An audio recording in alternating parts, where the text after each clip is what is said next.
Hello, my fellow YouTubians. This is the last video that we'll be doing in our series on the films of David Fincher. Before I get into my little overview on the ones we've done here, I wanted to address the Alien 3 issue.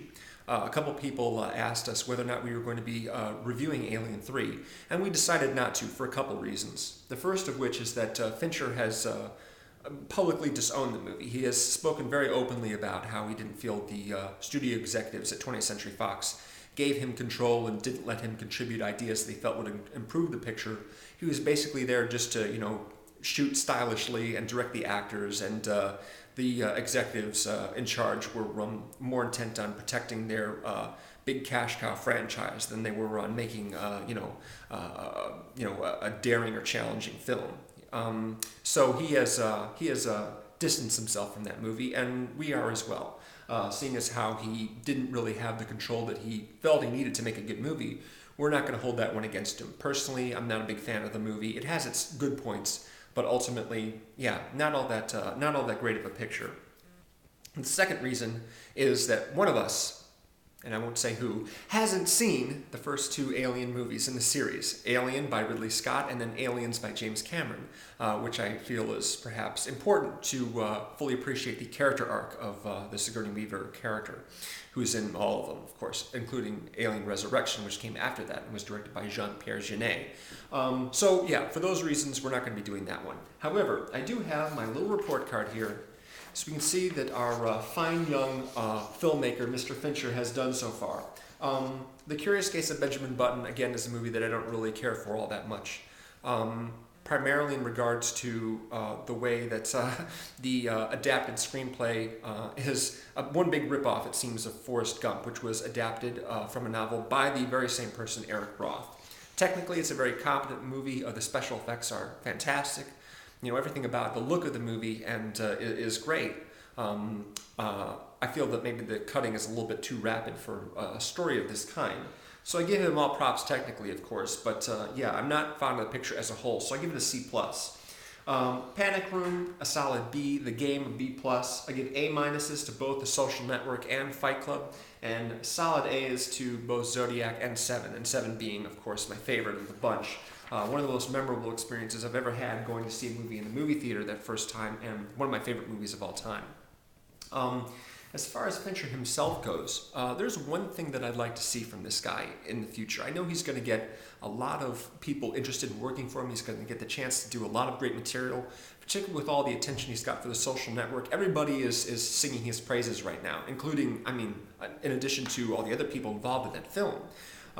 But he's just starting in The Girl with the Dragon Tattoo, which is also probably going to be a big success. I know that this is going to give him the opportunities to work with the kind of people and the types of material that he's most interested in, and that's very exciting. Whenever I'm a fan of a director or an actor or an actress and they have big success, I think, well, this is great because now they're going to get to do all kinds of stuff that they want to do versus trying to, get more viability. Fincher will probably be getting an Oscar nomination for directing The Social Network, and that's going to make him more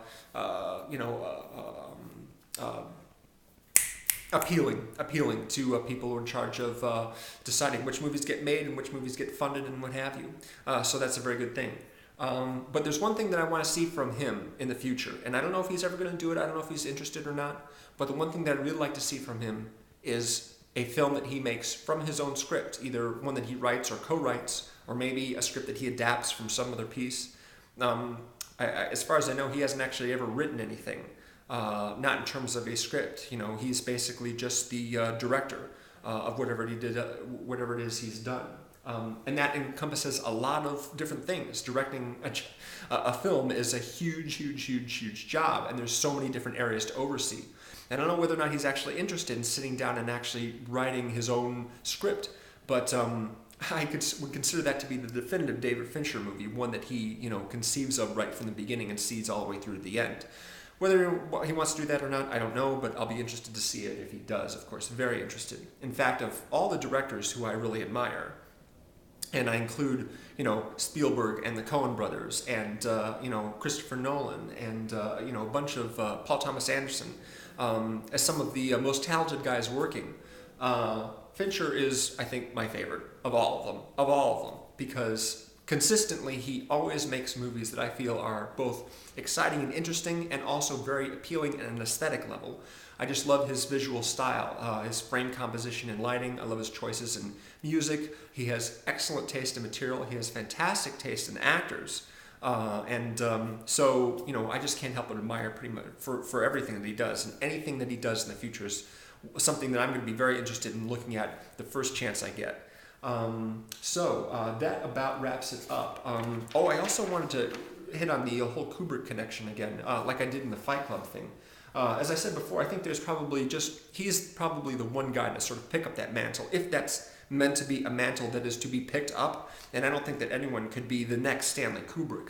But if anyone can do it, Fincher can. Not only because he's very smart and very technically knowledgeable, but also because he has the good taste to not punch every emotional beat as hard as he can, but, you know, tell a story, but also allow everyone to sort of feel whatever it is they need to feel, or think whatever it is they need to think about any given moment that happens in the movie. That's the mistake a lot of directors make. They hit those emotional beats too hard, they play up the music or the dramatic camera moves a little bit too much. Fincher shows restraint, and so did Kubrick, in addition to all his other attributes. So yeah, he's fantastic, and also very meticulous and detail-oriented. He's a very thorough guy.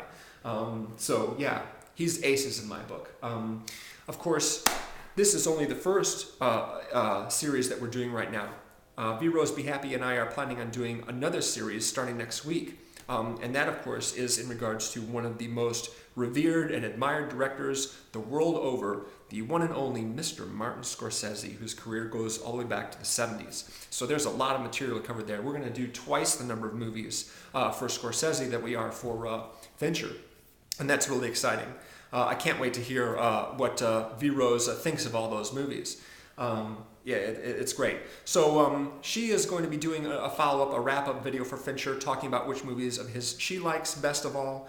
So I've got a link below to her channel. Also I wanted to point out that I'm putting together a playlist of all these videos on my own channel. There'll be a direct link to that playlist. So if you've only just started watching the series, you can, if you like, go back to the beginning and watch them all. Both my videos and V-Rose's videos will all be there in one place for you to take a look at, just to make life a little bit easier for you. So that's it for now. We'll see you Monday when we start in on Marty. That'll be great. Take it easy.